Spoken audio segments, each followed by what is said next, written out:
115 मधून मनसेच्या विजयी उमेदवार ज्योती राजभुज आपल्या सोबत आहेत। आज त्या राज ठाकरेंना भेटण्यासाठी आलेल्या आहेत। ज्योतीजी, काय सांगाल? एकूणच विजय आपला जो झालेला आहे, जवळपास 3000च्या मतांनी हा विजय झालेला आहे।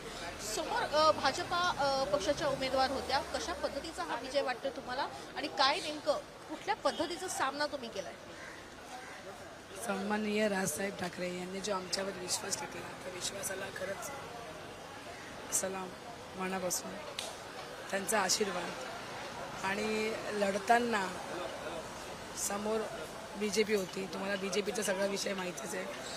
एवढे मोठे मोठे नेते त्याने आणून ठेवले होते आमच्या वॉर्डमध्ये, भांडूपमध्ये। रवींद्र चव्हाण, बरेचसे नेते, नितेश राणे, विनोद तावडे, एवढे मोठे मोठे नेते आमच्या विरोधकात भाषण करायला भांडूपमध्ये ठाम ठोकून बसले होते गेले 4-5 दिवस। त्यांना न घाबरता न जुमानता आम्ही जो जोराचा प्रचार केला आहे आणि त्या प्रचाराला साथ म्हणून, भावनिक साथ म्हणून आमच्या मतदार बंधू भगिनींनी जो आम्हाला आशीर्वाद दिला आहे, म्हणजे एवढ्या पैशाला जोरात लाथ मारून जे त्याने काम करणाऱ्या व्यक्तीला आणि तळागाळाच्या छोट्याशा कार्यकर्त्याला जो मान दिला आहे, त्याबद्दल खरंच सगळ्या जनतेचे, सगळ्या मतदारांचे धन्यवाद।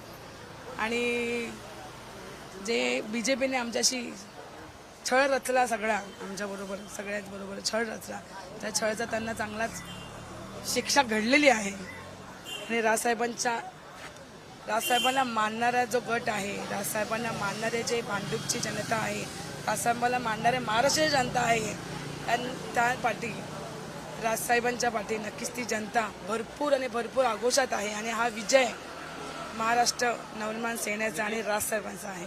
पण समोर खरं तर अटीतटीचा सामना तुमच्यासाठी होता। अनेक दिग्गज महत्त्वाचे नेते, मंत्री म्हणूया आपण, ते देखील तुमच्याकडे येऊन गेलेले होते। पण भांडूप हा खरं तर शिवसेनेचा बालेकिल्ला मानला जातो, मराठी माणसांचा बालेकिल्ला मानला जातो, मनसेचाही बालेकिल्ला आहे। त्यामुळे एकूण काय सांगाल, जनतेचा कौल कशा पद्धतीचा होता, वातावरण कशा पद्धतीचं होतं आणि तुमचा प्रचार कसा? आम्ही ना घरोघरी जाऊन प्रचार केला, घरोघरी सगळ्यांना, की आमची कामं ही आहेत, आमची कामं ती आहेत। कसं माहिती आहे, विरोधक पार्टीना प्रचार करताना काय सांगत होते सगळ्यांना, आम्ही एवढे पैसे देऊ, आम्ही तेवढे पैसे देऊ, आम्ही हळदुंकू घालू, आम्ही प्लेटी देऊ। कुक्कर पण वाटले, घरोघरी कुक्कर वाटलेत विरोधकाने। आम्ही त्यांना म्हटलं, पैसे आणि माणुसकी तुम्ही निवडणार आहात। तुम्हाला जर आपला प्रभाग सिक्युअर ठेवायचा असेल आणि जर विभागात कामं करायची असेल तर तुम्हाला काम करणारा नेताच निवडावा लागेल, काम करणारा कार्यकर्ता तुम्हाला निवडावा लागेल।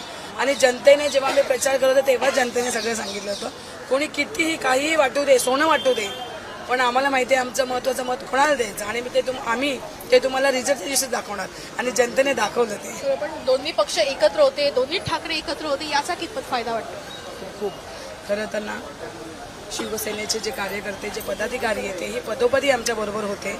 त्यांनी खूप चांगलं सहकार्य केलं आणि सन्माननीय राजसाहेबांनी सगळ्या मोठ्यांनी जो मिळून निर्णय घेतला होता, शिवसेना आणि मनसे एकत्र काम करण्याचा, त्याचा मोठा फायदा हा आम्हाला झालेला आहे। ठाकरे बंधू एकत्र असल्याचा फायदा झाला विभाग, ठाकरे बंधू एकत्र असल्याने मराठी मतांची विभाजनी कमी झाली। मराठी माणसांना ट्रस्ट आहे बाळासाहेब ठाकरे नंतर राजसाहेब ठाकरे आणि उद्धवसाहेब ठाकरे। आज साहेबांचा फोटो बाळासाहेबांचा फोटो वापरून सगळेजण राजकारणासाठी वापरतात, पण खरंच मायबाप जनतेला देखील माहिती आहे याचे वारसदार कोण आहे आणि याची धमक आणि मनगटात असते, हो, पैशामध्ये नसते। आणि ती मनगटातली धमक राजसाहेब आणि उद्धवसाहेब यांच्यामध्ये नक्कीच आहे। मराठी माणसाचा एक आत्मा तुटत असतो आपल्या महाराष्ट्रासाठी, मुंबईसाठी। मुंबईवर साहेब 2 पक्ष स्थापनेपासून होतात, मुंबईवर अतिक्रमण होतं। आज 2006ची घटना जेव्हा होती तेव्हा मराठी माणसाचं पर्सेंटेज जास्त होतं। आज हळूहळू करत आज 33% आलेलं आहे। आणि मराठी माणूस एकटवणं गरजेचं आहे। आणि खरंच सांगतो, साहेबांनी अतिशय चांगलं घडलं, ठाकरे ब्रँड हा एकत्र आला। लोकांची मानसिकता ती आहे, लोकांची मानसिकता फक्त एवढंच आहे, मराठी माणूस एकत्र झाला पाहिजे, मराठी माणूस मोठा झाला पाहिजे। आणि आमचा महाराष्ट्र, आमची मुंबई ही लढून मिळवलेली मुंबई आहे, कोणाच्या ती आम्ही विकत नाही घेतली आहे। आणि आज जे परप्रांतीय येणार ना, ते फक्त त्यांच्या स्वार्थासाठी येणार। आपण आपल्या जमिनीसाठी लढणार आहोत, आपण आपल्या महाराष्ट्रासाठी लढणार आहोत। कोणी हिंदुत्वाची गोष्ट बोलत असेल तर हिंदुत्व देखील मराठ्यांनी गाजवलेलं आहे, हिंदुत्व देखील मराठ्यांनीच राखलेलं आहे।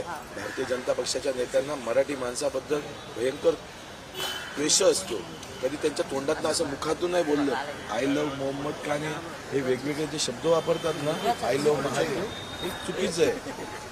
1993 मध्ये ज्या पण मुसळ दंगली त्याच्यात देखील असं जे विषय होतं, राम मंदिराचा विषय झाला तेव्हा देखील बाळासाहेबांनी सांगितलं हा आमचे कार्यकर्ते आम्हाला अभिमान आहे, आमचे सैनिकांना आम्हाला अभिमान आहे. त्याच्यात कोणाच्यात हिंमत नाही. हे फक्त पैशाचं प्लॅनिंग राजकारण करतात, मीडिया मॅनेज करतात, म्हणजे तुमचे मालक मॅनेज करतात. मी तुम्हाला नाही म्हणत आहे, सगळ्यांना मॅनेज करायचं, बाकी काही नाही. काहीतरी वेगळं काहीतरी टाकायचं, लोकांच्या डोक्यात बुद्धिबळात, लोकांच्या डोक्यात मेंदू त्यांना काहीतरी टाकत राहील. लोक बघत असतात साहेबांकडे सगळे प्रश्न येतात, साहेब पाडकी लावतात, पण हे पैशाचं राजकारण करून सगळ्यांच्या डोक्यात काहीतरी वेगळं टाकत असतात. आपण बघतोय की या ठिकाणी खरं तर या विजयी उमेदवार आहेत, भांडूप येथून आहेत आणि अर्थात भांडूप म्हणजे मराठी माणसाचा गड मानला जातो आणि त्याच विभागातून ज्योती राजभोज या विजयी झालेल्या आहेत. तब्बल 3000 मतांनी त्यांनी लीड घेऊन त्यांनी हा विजय या ठिकाणी मिळवला असल्याचं सांगण्यात आलेलं आहे. सोबतच आज राज ठाकरे यांची देखील ते भेट घेणार आहेत. कॅमेरा पर्सन गणेशसह वैदेही काणेकर, साम टीव्ही न्यूज. महाराष्ट्रातील सर्व बातम्यांचे विश्वासार्ह व्यासपीठ, सकाळच्या सर्व सोशल मीडिया प्लॅटफॉर्मला लाईक, फॉलो आणि सबस्क्राईब करा. तसंच सर्व नोटिफिकेशनसाठी बेल आयकॉन प्रेस करायला विसरू नका.